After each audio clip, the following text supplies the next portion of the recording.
एक राजा अपनी अपनी बेटी के लिए एक राजकुमारी के लिए एक राजकुमार ढूंढता है, क्योंकि उसको अपनी राजकुमारी का ब्याह रचाना होता है। इसलिए वो एक राजकुमार ढूंढता है। तो वो एक इश्तिहार निकालते हैं और हर गांव में, हर कस्बे में, हर शहर में जाकर वो सुनाया जाता है कि एक कंपटीशन रखी गई है। जो वो कंपटीशन का विनर होगा, वो कंपटीशन का जो विनर होगा उसी का ब्याह राजकुमारी से रचाया जाएगा। लेकिन उसको, उस नौजवान को अपनी काबिलियत मीन्स अपनी बहादुरी का सबूत देना होगा उस कंपटीशन में।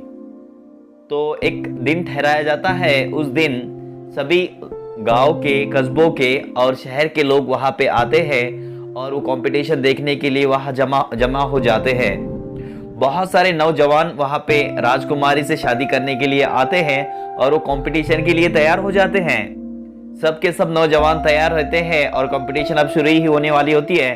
तब राजा साहब ऊपर से फरमान निकालते हैं और कहते हैं कि आपको इस कंपटीशन को पार करना है। जो नौजवान इस कंपटीशन को पार कर पाएगा, जो नौजवान इस कंपटीशन को पार कर पाएगा, उसी नौजवान के साथ में हमारी राजकुमारी का ब्याह रचाया जाएगा। तो उन सभी नौजवानों में एक साहिल नाम का भी एक बहादुर होता है जो राजकुमारी से शादी करना चाहता है। उसकी बहुत डेडिकेशन होता है, बहुत ज्यादा स्ट्रॉन्ग डिजायर होता है और वो बहुत दिल से चाहता है कि मेरी राजकुमारी से शादी हो जाए और मैं फ्यूचर में, आने वाले मुस्तकबिल में राजा बन जाऊं। उसकी बहुत चाहत होती है और वो चाहत के साथ में वहां उतरता है। वहां उतरने के बाद में कंपटीशन कुछ इस तरह से होती है कि राजा साहब कहते हैं कि अंदर 3 सांड है जो बहुत मजबूत है। आपको उसके पूंछ को 1 मिनट तक की जो पकड़ के रखेगा, उसी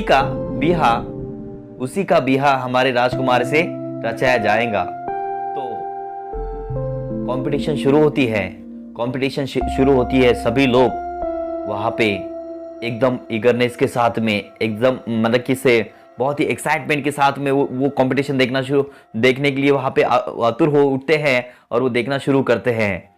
और वो कंपटीशन कुछ इस तरह से होती है कि सभी नौजवान जो भी राजकुमारी से शादी करना चाहते हैं वो एक जगह पे खड़े होते हैं और उनसे कहा जाता है कि सामने के द्वार में से एक मोटा सा सांड आएगा जो बैल होगा और उसके पूंछ को आपको 1 मिनट तक के पकड़ के रखना है। वो दौड़ता हुआ वहां से आएगा। आपको जो 1 मिनट तक के उसको पकड़ के रखेगा उसी कन्या के साथ में उसकी शादी होगी। जब पहला सांड वहां से दौड़ते हुए आता है तो वो इतना मजबूत और इतना स्ट्रांग होता है कि बहुत ज्यादा स्ट्रांग होता है और सभी देखकर उसको डर जाते हैं कि ये तो बहुत बड़ा सांड है, इसके पूंछ को हम कैसे पकड़ सकते हैं। तो सभी सोचते हैं कि हम इसको जाने देते हैं। वैसे साहिल भी सोचता है, बहुत ही डेडिकेशन के साथ में वहां जाता है, लेकिन वो इतना बड़ा सांड देखने के बाद में वो सोचता है कि चलो इसको जाने देते हैं, हम दूसरा जो सांड आएगा उसके पूंछ को पकड़ लेंगे। तो पहला वहां से वो सांड निकल जाता है और वहां से चला जाता है। अभी उसका दिल धक धक करता है क्योंकि अभी दो ही सांड बाकी रहते हैं।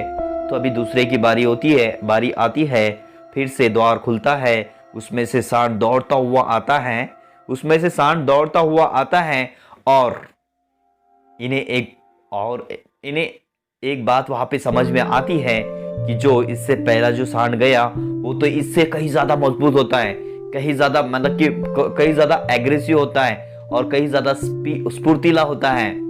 तो वो जब उसको दौड़ते हुए आते हुए देखते हैं तो ये कोशिश करके देखते हैं कि इसकी पूंछ हमारे हाथ में आती है या नहीं आती है, लेकिन ये बहुत मजबूत होने की वजह से ये सोचते हैं कि इसको भी जाने देते हैं। वो दूसरे सांड को भी वहां से जाने देते हैं। अभी इनके पास में एक आखिरी चांस होता है कि राजकन्या से अगर शादी करनी है, राजकुमारी से अगर शादी करनी है तो ये आखिरी चांस होता है। ये सभी अपने 100% देकर बहुत ही ईगरनेस के साथ में देखते हैं कि अब तीसरा जो भी सांड आएगा, जैसा भी आएगा हम छलांग लगा देंगे और इसके पूंछ को पकड़ लेंगे। वो तीसरी बार द्वार खुलता है, उसमें से सांड निकल कर आता है। ये कम स्फूर्तिला होता है और उनसे कम बड़ा मतलब कि कम स्ट्रांग होता है, लेकिन बहुत स्पीड से दौड़ता हुआ आता है। ये जब उसको देखते हैं आते हुए तो उनको ये बहुत खुश हो जाते हैं कि अभी हमें मौका मिल जाएगा कि इसकी पूंछ पकड़कर हमें खुद को साबित कर सकते हैं। तो जैसे ही वो सांड वहां से गुजरता है तो साहिल नाम का जो लड़का